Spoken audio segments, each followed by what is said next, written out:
The Kove 450 Rally versus the AJP PR7. Is there a clear winner, and which would suit you better? Many viewers have asked for this review. I think it's a slightly unfair comparison for two main reasons.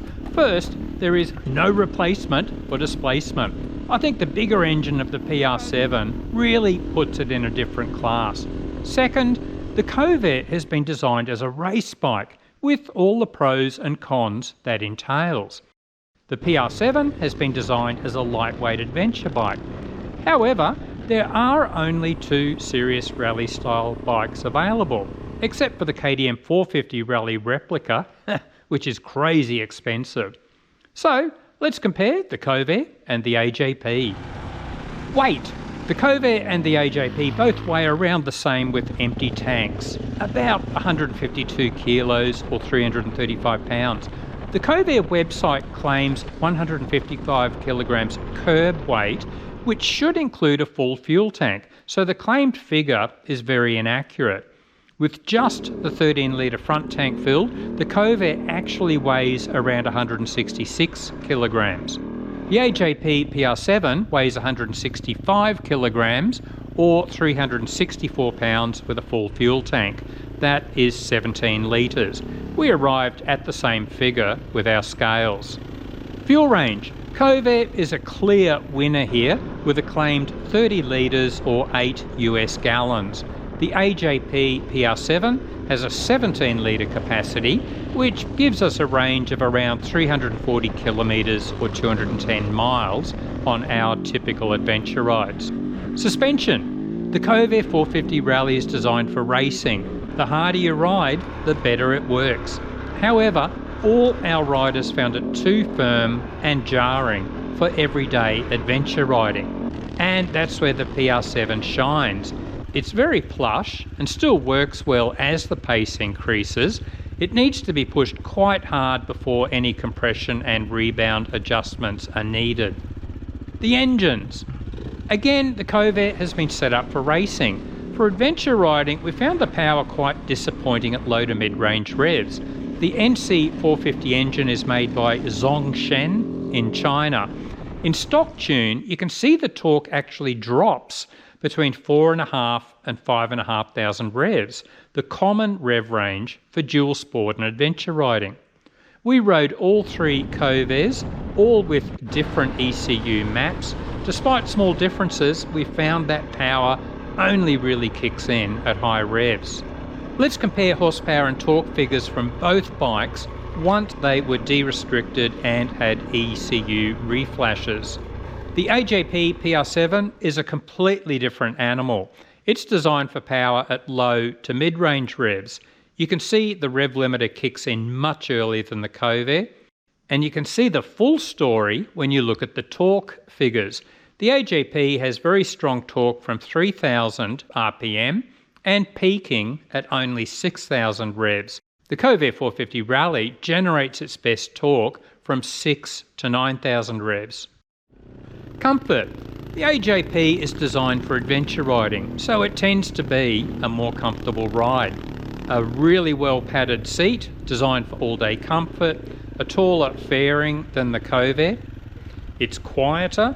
Both bikes have top-mounted airboxes that generate intake noise, but it's very loud on a de-restricted Kove. But of course, some riders like that sound. Ditto for the exhausts. If PR7 owners fit the Doma exhaust, it's quite a lot louder, but still doesn't have the bark of the Kove.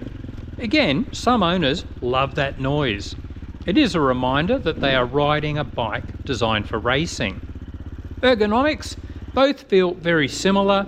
A common complaint from taller riders is that the foot pegs are quite high due to the rally exhaust on both the AJP and the Kove. It's usually resolved with foot pegs like the Fastway brand set in the low position. But it's a common problem for your left boot to touch the exhaust shield. Handling. It is impressive with both bikes. Plenty of inline stability.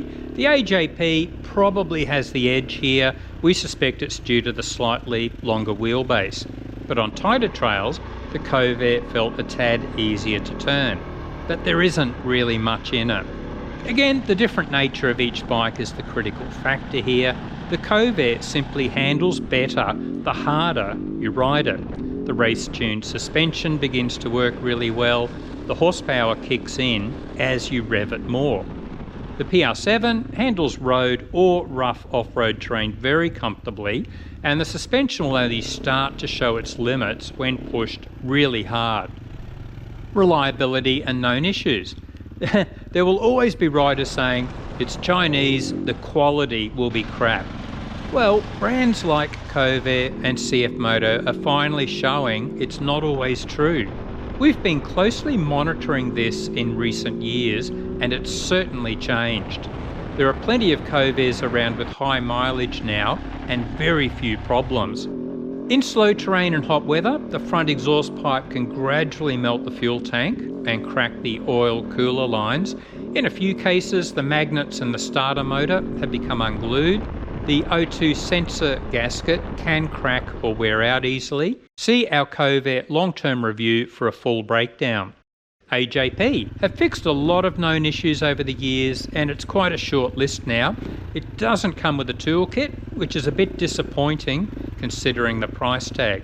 The awkward shape of the fuel inlet means filling the fuel tank is a slow process. The turning circle is quite limited, and small dents in the radiators are needed to improve this. See our AJP PR7 review for a full breakdown. Price. The Kove wins here, of course, although it's interesting to see that the difference in Europe isn't that great, and the Kove Rally Pro is actually more expensive. There is a much bigger price difference in the USA, and the upgraded Rally Pro model is still cheaper than the AJP.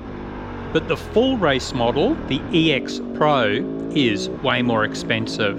In Australia, we still don't have the Kove available, but we are told it will be around 16,000 Australian dollars.